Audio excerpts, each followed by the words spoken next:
Au nom d'Allah, le tout miséricordieux, le très miséricordieux. Ce qui est dans les cieux et ce qui est sur la terre glorifie Allah, le souverain, le pur, le puissant, le sage.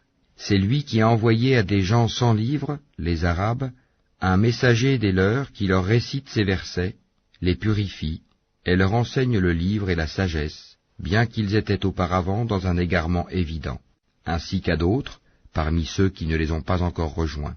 C'est lui le puissant, le sage. Telle est la grâce d'Allah qu'il donne à qui il veut, et Allah est le détenteur de l'énorme grâce. Ceux qui ont été chargés de la Torah, mais qui ne l'ont pas appliquée, sont pareils à l'âne qui porte des livres. Quel mauvais exemple que celui de ceux qui traitent de mensonges les versets d'Allah, et Allah ne guide pas les gens injustes. Ô vous qui pratiquez le judaïsme, si vous prétendez être les bien-aimés d'Allah, à l'exclusion des autres, souhaitez donc la mort si vous êtes véridiques. Or, ils ne la souhaiteront jamais à cause de ceux que leurs mains ont préparés. Allah cependant connaît bien les injustes. La mort que vous fuyez va certes vous rencontrer. Ensuite, vous serez ramenés à celui qui connaît parfaitement le monde invisible et le monde visible, et qui vous informera alors de ce que vous faisiez.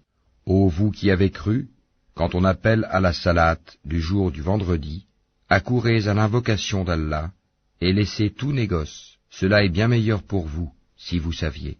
Puis, quand la salate est achevée, dispersez-vous sur terre et recherchez quelque effet de la grâce d'Allah, et invoquez beaucoup Allah afin que vous réussissiez.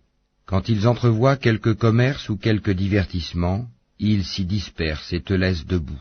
Dis, ce qui est auprès d'Allah est bien meilleur que le divertissement et le commerce, et Allah est le meilleur des pourvoyeurs.